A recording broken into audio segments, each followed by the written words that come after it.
કથા સાંભળી છે, બદલામાં હું હવે દક્ષિણા માંગુ છું.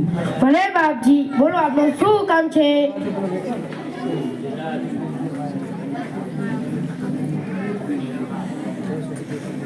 આ બાવો ધરાશે નહીં, ઢગલો રૂપિયા માંગશે. રૂપિયા નહીં માંગે તો દાણા પણ માંગશે. આ વર્ષે વરસાદ પણ ઓછો પડે છે, અનાજ વધારે પાકે નથી. હવે શું કરીશું? ભાઈ, કલ્પનાઓ અને વિચારો કરવાનો શું લાભ? પહેલા પૂરી વાત તો સાંભળ. બોલો બાપજી, આપ શું માંગો છો? હા બાપજી, જોઈએ તે બોલી નાખો. જુઓ ભાઈઓ, હું ખૂબ સુખી છું. મારે નથી જોઈતા રૂપિયા કે નથી જોઈતું અનાજ. તો શું માંગો બાપજી? તમે બધાએ કથા સાંભળી છે, બદલામાં તમારે બધાએ કઈ ને કઈ વ્રત લેવાનું જ છે. કેવા કેવા વ્રત લેવાના છે બાપજી? કોઈ ચોરી ન કરવાનું વ્રત લે, કોઈ જુગાર ન રમવાનું વ્રત લે, કોઈ જૂઠું ન બોલવાનું વ્રત લે અને કોઈ નિંદા ન કરવાનું વ્રત લે. બાપજી, હું બીડી ન પીવાનું વ્રત લઉં છું. સુખી થાવ. બાપજી, હું કોઈ વ્યસન નહીં કરું તો હું વ્રત લઉં છું. સુખી થાવ. બાપજી, હું કોઈની પણ નિંદા ના કરવાનો વ્રત લઉં છું. સુખી થાવ. જુઓ વડીલો, ભાઈઓ, જે વ્રત લે એ અહીં આ કાગળમાં વ્રત લખીને સામે પોતાનું નામ લખે. આ કાગળ સભામાં ફરતો મૂકવામાં આવે છે. ભાઈ રમણ, તું આ કાગળ સભામાં ફેરવ. લવો મોટા ભાઈ, હું કાગળ સભામાં ફેરવું.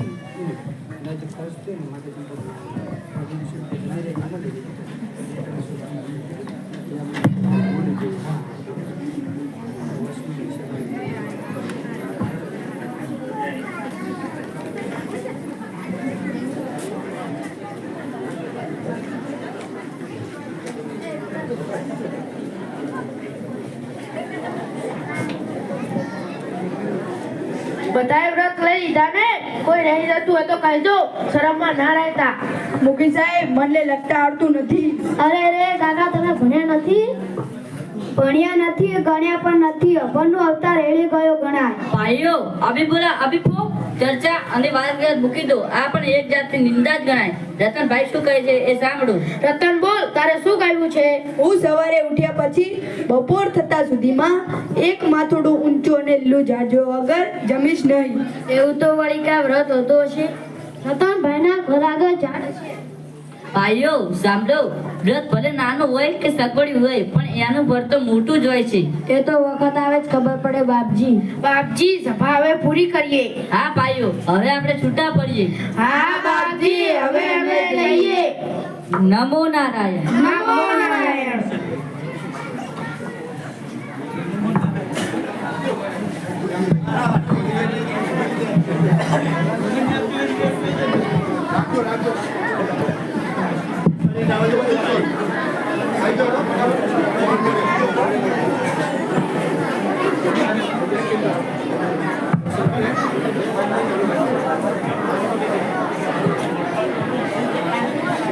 આમ તો વ્રત મારા માટે ખૂબ સગવડ ભરી છે. સવારે ઉઠ્યા કે ઘરની સામે લીલું ઝાડ, કે ખોજવાય નહીં જવાનું. રતનભાઈ, તમે વ્રત તો સારું લીધું છે. કેમ?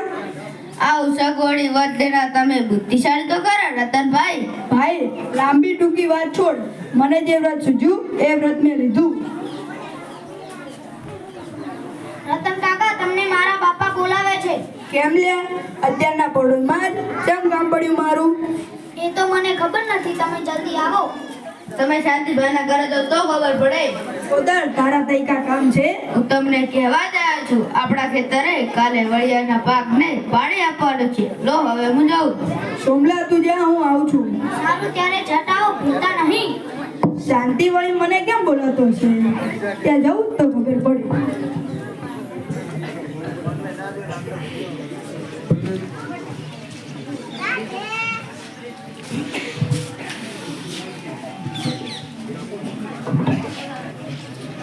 રામ રામ શાંતિભાઈ.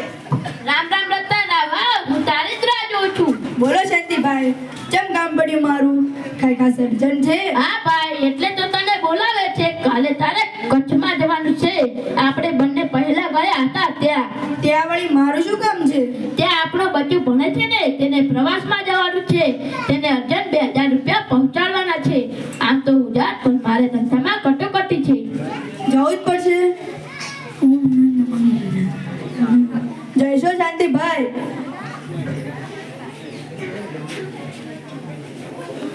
બે 2000 પૂરા છે, ગણેલા છે, ઠેકાણે મૂકજે. કાયું નહીં પડે શાંતિભાઈ. લે 500 રૂપિયા તારી વાત કરતી ભાડા વગેરેના. આટલા બધા? અરે રાખને ભાઈ, મન ફાવે બાપજી, કંજુસાઈ ના કર. તો હવે હું જાઉં છું, વહેલી સવારે ઉપડી જઈશ. જોજે, ધ્યાન રાખજે હો. કાયું નહીં પડે શાંતિભાઈ. તો હવે હું જાઉં છું, વહેલી સવારે ઉપડી જઈશ. લા હવે ઉપર ખેતરે આંટો મારી આવ, ઠંડી તાજી હવાનો લાભ લઉં.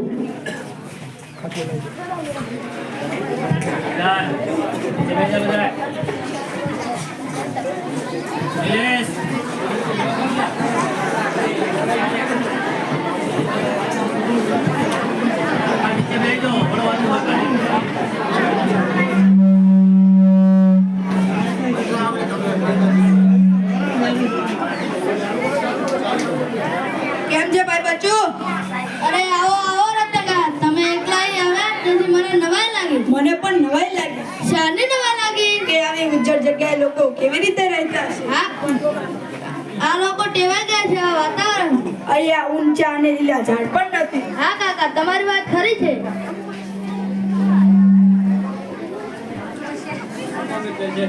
ઓહ, પાણી એ ખારું છે. ઠીક છે, અહીંયા એક ઝાડ તો નથી હોત તો મારા માટે મુસીબત થઈ પડે. શાની મુસીબત પડશે? અહીં તો અમને શરૂમાં ફાવતું જ ન હતું, પણ હવે ફાવી ગયું છે. મારા વતનમાં તો જ્યાં નજર નાખો ત્યાં મોટા મોટા ઝાડ, જાણે જંગલ જ જોઈ લ્યો. રતન કાકાનું કહ્યું કાંઈક જુદું જ લાગે છે. તારી વાત સાચી છે. કહો ને રતન કાકા, શાની મુસીબત છે? વાત એમ છે કે મેં એક વ્રત લીધું છે. તમે અને વ્રત નવાઈ લાગે છે કાકા. આમાં નવા જેવું કઈ છે નહીં. મહાત્માની સામે આખા ગામે જુદા જુદા વ્રત લીધા હતા, એટલે મેં પણ એક વ્રત લીધું છે. કેવું વ્રત છે એ તો કહો. વ્રત એમ છે કે હું સવારે ઉઠ્યા પછી બપોર થતા સુધીમાં એક માથું ઊંચું અને લીલું ઝાડ જોયા વગર જમીશ નહીં. આ તો વિચિત્ર વ્રત કહેવાય. વિચિત્ર તો ખરું કાકા, આ વ્રત લેવાની શી જરૂર? લે કર વાત, કહ્યું તો ખરા. મને જે સૂઝ્યું એ વ્રત મેં લીધું. પણ નવાઈ લાગે એવું વ્રત છે. તને એકલાને જ નવાઈ લાગે છે? નવાઈ તો આખા ગામને લાગતી હતી, પણ હવે હું ચિંતામાં પડી ગયો છું. ચિંતા કરશો ને, અમારા આ છાત્રાલયનો ગમે તે ઝાડ જંગલમાં દૂર એક કોતર છે. એક કોતરના કિનારે લીલું મોટું ઝાડ છે. એ કયું ઝાડ? કેમ ભૂલી ગયા? આપણે તે દિવસે ફરવા ત્યાં જોઈએ. અરે હા હા, એ કોતરને કિનારે પેલું ભૂતિયું ઝાડ છે એ જ ને. પણ ત્યાં ભૂત રહેતું હશે તો? મૂર્ખ જ છે ને, ત્યાં કોઈ ભૂત રહેતું નથી. આ હવે મારા જીવમાં જીવ આવ્યો. રતન કાકા, તમે હવે સુઈ જાઓ, થાક્યા છો. વરાંડામાં તમારો ખાટલો પાથરેલો જ છે. અહીં મહેમાનો માટે જ વ્યવસ્થા છે.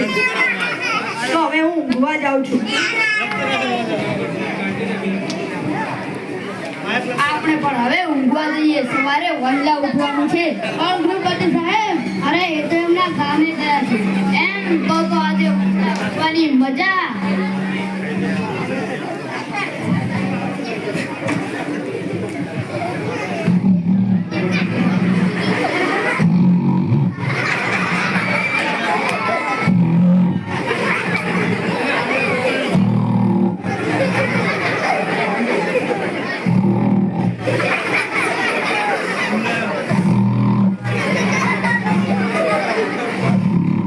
હવે લાઈટ બંધ કરું ને? હા, કર.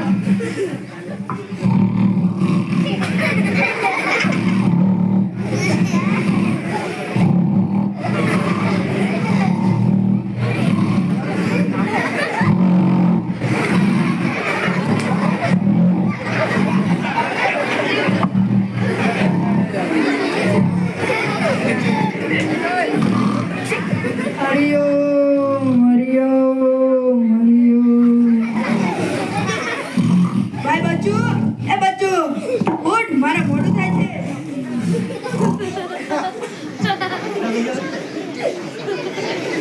મોડા જજો ને કાકા, જીવ તાવ છે. હા કાકા, મોડા જજો. તો હવે હું દાંતણ પ્રાણી સ્નાનમાં ભરો, પછી પેલું ઝાડ તો જોવું પડશે, પછી સમય મળે કે ના મળે. બાથરૂમમાં ગરમ પાણી તૈયાર જ છે.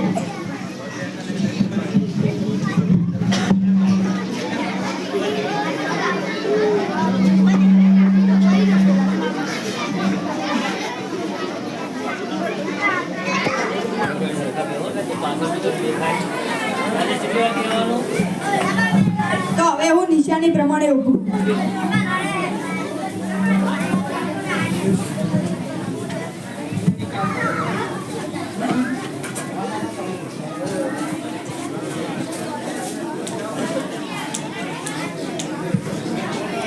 અલ્યા આ મારું બેટું ઝાડ ક્યાં હશે? આ પેલું કઈક ઝાડ જેવું દેખાય છે. હા ઝાડ જ છે. આ રહ્યું કોતર. પણ કોતરમાં પેલો માણસ શું કરે છે? જમીન ખોદતો લાગે છે. હા આગળ ઝાડ તો જોયું ખરા? જોયું રે ભાઈ, જોયું મેં તો કેવું મજાનું જોયું રે ભાઈ, જોયું મેં તો કેવું મજાનું જોયું. જો ભાઈ અડધો ભાગ હું તમને આપવા માટે આવ્યો છું. મહેરબાની કરીને આ વાત તમે કોઈને કહેશો નહીં. શાનો ભાગ અને શાની વાત હું કોઈને ના કહું? ભાઈ જાણે જોઈને અજાણ્યા ના થાવ. મહેરબાની કરીને અડધો ભાગ લઈ લ્યો. ભાઈ કઈક સમજાયું તો બોલ. હું કુંભાર છું. માટી ખોદા હું ખંડમાં આવ્યો તો ખોદતા જમીનમાંથી ધન મળ્યું. તમે જોઈ ગયા એટલે તેમાં તમારો ભાગ. મેં ક્યારે જોયું? હા તમે કઈ ખોદતા હતા અને ધનની ઢગલી પણ કેવી ચમકતી હતી. તે જોઈને તમે પણ ખુશ થઈ ગયા અને ગાવા લાગ્યા, મેં જોયું. એટલે તું મારો અડધો ભાગ આપ્યો છે ખરું ને? હવે બોલશો નહીં, કોઈ સાંભળી જશે. ચિંતા ના કર, હું કોઈને નહીં કહું.